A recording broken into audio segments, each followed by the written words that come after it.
बहुत समय पहले की बात है। मध्य प्रदेश के एक छोटे से गांव देवपुर में दो भाई रहते थे, अजय और नितिन। दोनों एक ही मां की संतान थे, लेकिन उनके स्वभाव में दिन और रात का फर्क था। अजय बड़ा भाई था, तेज, चालाक, थोड़ा लालची और बहुत महत्वाकांक्षी। उसे हमेशा जल्दी अमीर बनने की चाह रहती थी।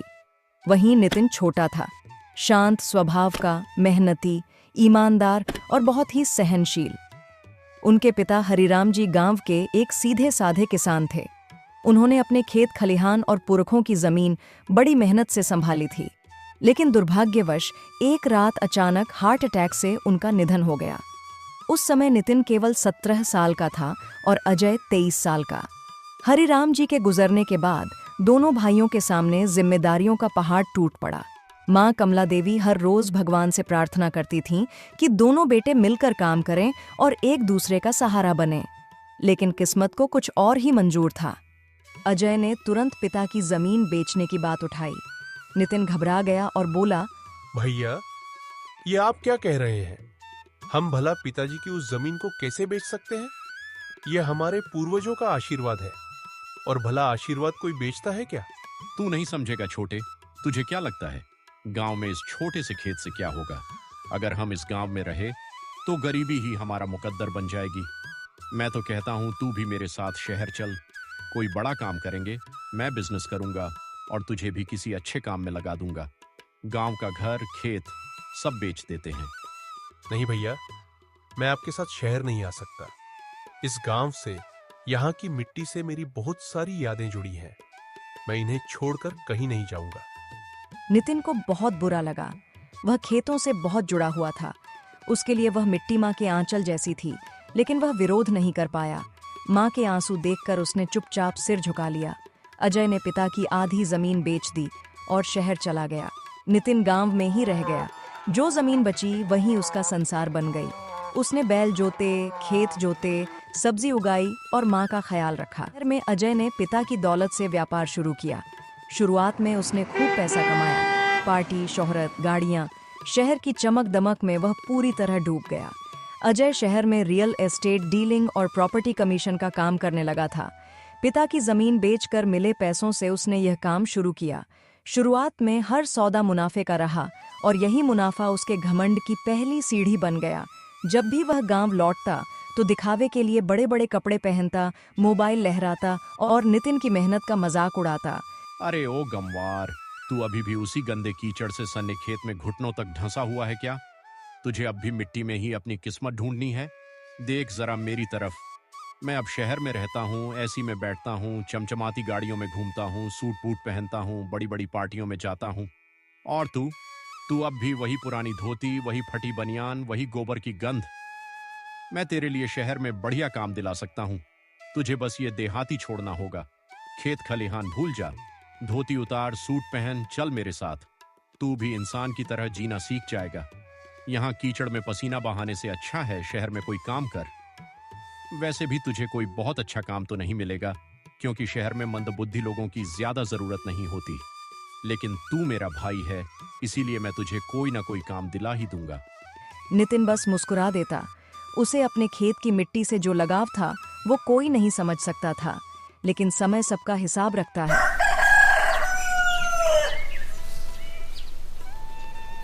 शहर की चकाचौंध ने अजय को पूरी तरह बदल दिया था।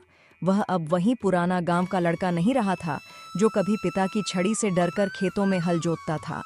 हर 3 महीने में अजय गांव आता, बड़ी गाड़ी में, चमकते कपड़ों में, सुगंधित परफ्यूम की खुशबू में लिपटा हुआ।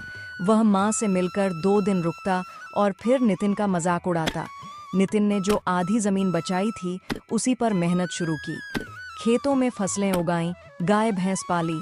वह दिन भर काम करता, रात में किताबें पढ़ता और धीरे धीरे गांव वालों के बीच उसकी इज्जत बढ़ती गई। जब अजय शहर से खूब कमाई करके गांव लौटा तो उसका रुतबा देखने लायक था। 4 आदमी पीछे पीछे, चमचमाती बाइक, महंगे कपड़े और हर वाक्य में घमंड। गांव में उसके वापस आने की खबर जैसे ही फैली, रिश्तेदार और परिचित उसे अपने अपने घर बुलाने लगे। हर कोई चाहता था कि उसकी बेटी अजय की पत्नी बने। आखिरकार सरपंच हरदेव चौधरी की नजर उस पर पड़ी। उनकी बेटी रिया, एक सुंदर, नखरे वाली, शहरी सपनों से भरी लड़की जो हमेशा महंगी लिपस्टिक और झुमकों में सजी रहती थी। अजय ने माँ से कहा, माँ, देखा तुमने, सरपंच अपनी बेटी से मेरा विवाह करना चाहता है। इसे कहते हैं 5 उंगलियां घी में।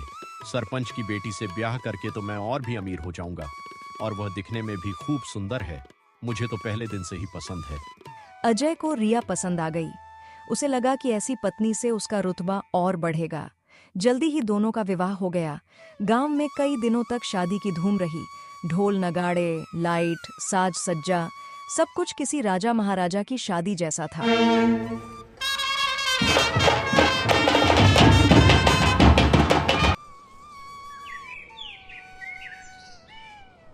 उधर नितिन चुपचाप अपने खेत में जुटा रहा। उसकी नजरें आसमान पर नहीं, धरती पर टिकी थीं। माँ कमला देवी अब बूढ़ी हो चली थीं, लेकिन नितिन की देखभाल ने उन्हें कभी अकेलापन महसूस नहीं किया। कुछ ही महीनों बाद नितिन ने भी विवाह कर लिया। उसकी पत्नी थी लाली, गांव के एक गरीब मजदूर की बेटी, जिसकी माँ का वर्षों पहले निधन हो गया था।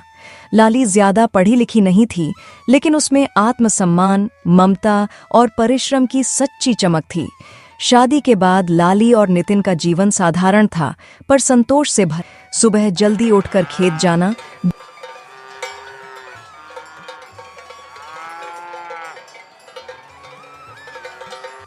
दोपहर में घर लौटकर माँ की सेवा करना और शाम को चूल्हे के पास बैठकर रोटियां सेकना, यही उनका सुख था। अब दोनों भाइयों की जिंदगी अलग अलग रास्तों पर चल रही थी।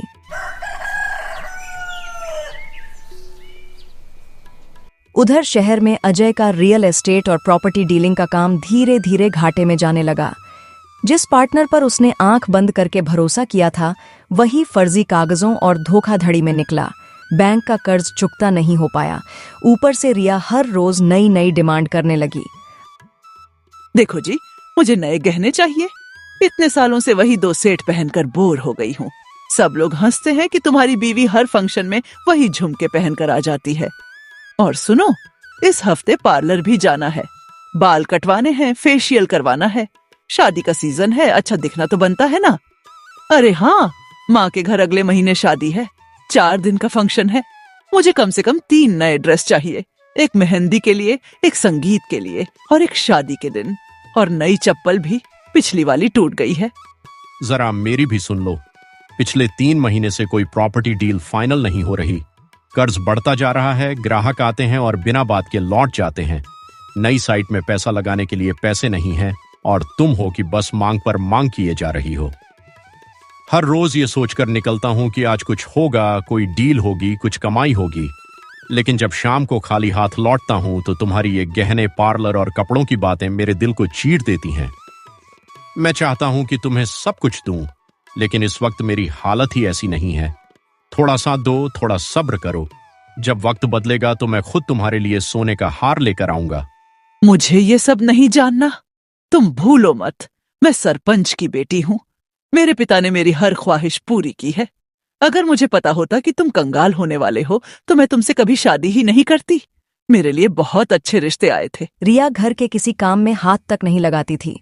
खाना नौकर बनाता, कपड़े धो भी ले जाता। जब पैसे थे तो सब ठीक था, लेकिन जैसे जैसे नुकसान बढ़ा, नौकर भी एक एक करके चले गए। फिर वो दिन भी आया जब बैंक ने अजय का ऑफिस सील कर दिया, गाड़ी जब्त हो गई और मकान नीलाम कर दिया गया। अजय और रिया सड़क पर आ गए। रिया की सूरत से अब सारा श्रृंगार उतर चुका था। जो कभी खेत की मिट्टी से नफरत करती थी, आज उसी मिट्टी पर बैठकर आंसू बहा रही थी। अब हमारा क्या होगा? क्या अब सड़क पर ही जीवन बिताना होगा? हे ऊपर वाले, ये कैसा पति दिया है तूने? इस धूप में मेरी त्वचा खराब हो जाएगी। ये कैसे दिन देखने पड़ रहे हैं? तुम चिंता मत करो रिया, मैं कुछ न कुछ करूंगा। मैंने अभी हार नहीं मानी है। अजय ने टूटे हुए हौसले से कहा। उधर नितिन धीरे धीरे तरक्की करता जा रहा था। उसने थोड़ी थोड़ी बचत से गांव में एक और छोटा खेत का टुकड़ा खरीद लिया। उसकी फसल अच्छी हो रही थी। लाली हर दिन मेहनत से उसका साथ देती। वह गाय का दूध निकालती, घर का सारा काम करती। और माँ के सिर में रोज तेल से मालिश करती। एक दिन गांव के बाजार में अजय लौट आया, पैदल, थका हुआ, चेहरे पर शर्म और आंखों में पीड़ा। उसने देखा कि नितिन अब गांव के सबसे मेहनती किसानों में गिना जाता था। लोग उसके खेत की उपज का उदाहरण देते थे। अजय की छाती में आग जल उठी। तो अब ये हाल है, जो कभी मेरे पीछे पीछे चलता था आज वही मुझसे आगे निकल गया। यह गमवार मुझसे आगे कैसे निकल सकता है? मेरी बीवी भूखी सोती है और इसकी बीवी दूध दही पर पलती है। देख, उसका घमंड टूट चुका था, लेकिन ईर्ष्या अब भी जिंदा थी। सुनिए जी, अब मुझसे और बर्दाश्त नहीं होता। मैं इस तरह घुट घुट कर अपना जीवन नहीं काट सकती। कुछ तो कीजिए। यह कैसी विडंबना है कि वही नितिन और उसकी पत्नी हमसे ज्यादा खुश और संपन्न हो गए हैं। जो कभी हमारे सामने हाथ जोड़ते थे, आज वही हमें नीची निगाहों से देखते हैं। दिन रात उनका ऐशो आराम देखकर मेरा दिल जलता है। कैसे दिन आ गए हैं कि जिन पर कभी हम दया करते थे, आज वही हम पर तरस खाते हैं। नहीं, अब और नहीं। मैं उन्हें हमसे आगे बढ़ता हुआ नहीं देख सकती। कुछ कीजिए, कुछ भी कीजिए, वरना मैं घुट घुट कर मर जाऊंगी। अजय दिन रात बस एक ही बात सोचता रहा, नितिन को नीचे कैसे गिराया जाए। और तभी किस्मत ने एक मौका दिया। माँ कमला देवी का देहांत हो गया। पूरा गांव मातम में डूब गया। नितिन माँ के अंतिम संस्कार में पूरी तरह टूट गया, लेकिन उसने हर रस्म दिल से निभाई। अजय भी वहीं खड़ा था। आंखों में आंसू तो थे, लेकिन दिल में एक और योजना पल रही थी।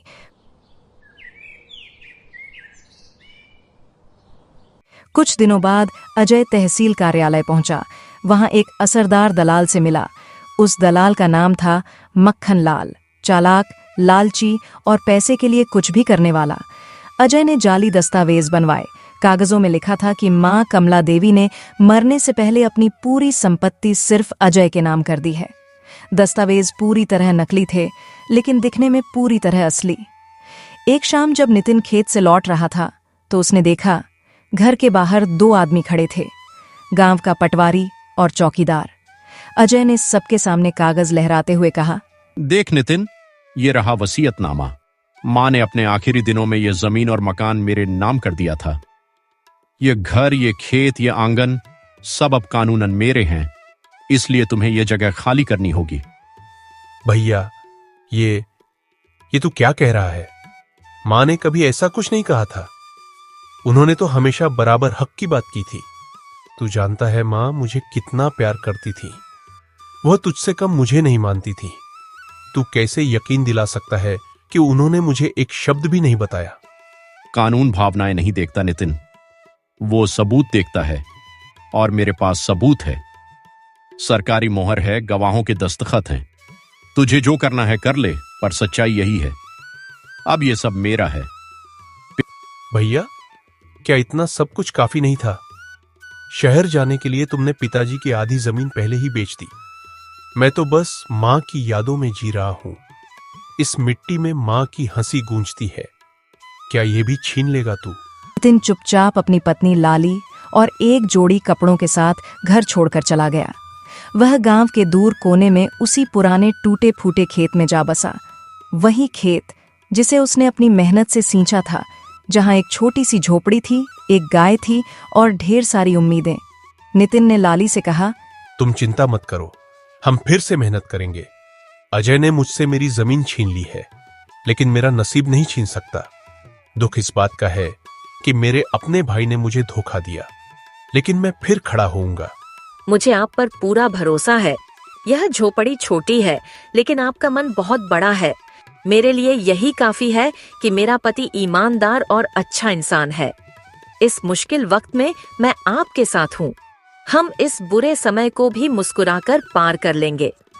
नितिन फिर से खड़ा हुआ। उसने दोगुनी मेहनत शुरू की। लाली ने पूरी श्रद्धा और विश्वास के साथ उसका साथ दिया, लेकिन अजय एक बात भूल गया था। धोखे की नींव पर खड़ी कोई भी इमारत ज्यादा दिन नहीं टिकती।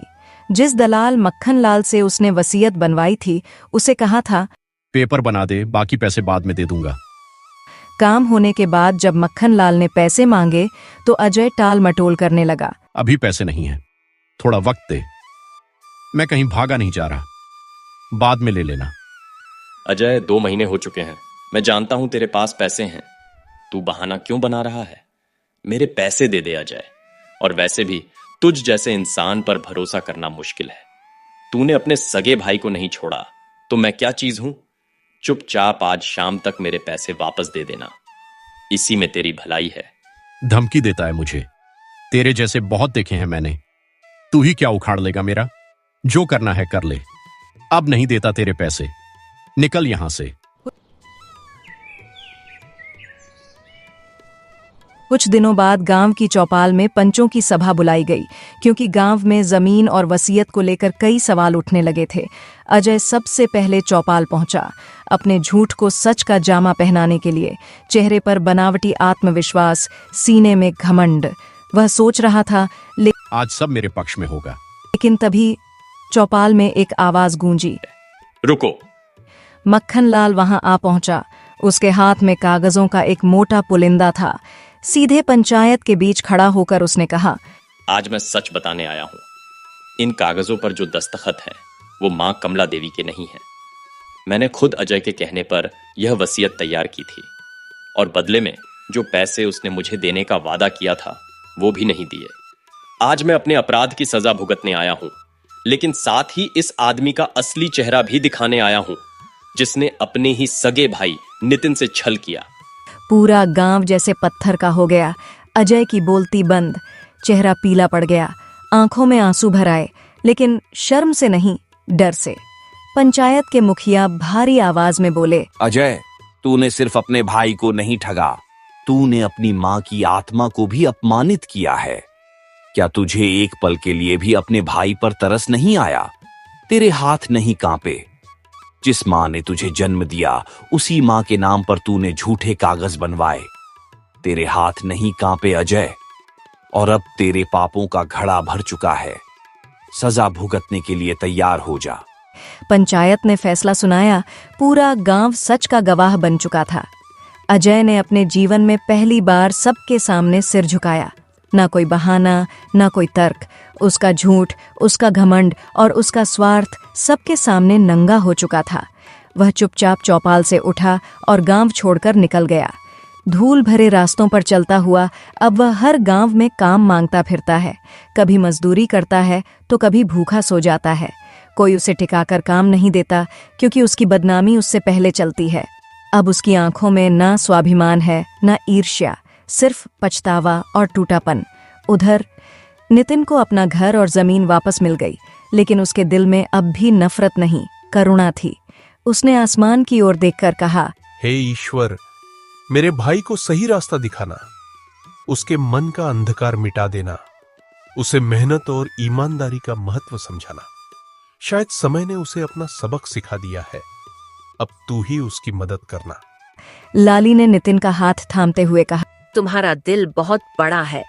शायद इसी का नाम है असली अमीरी। मुझे गर्व है कि मैं तुम्हारी पत्नी हूँ।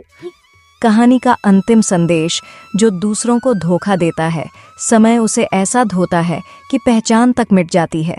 और जो सहन करता है, मेहनत करता है, ईमानदारी से जीता है, वह एक दिन समय के ताज पर राज करता है। आपको क्या लगता है, कौन सा किरदार सबसे ज्यादा प्रभावशाली था? कमेंट में जरूर बताइए।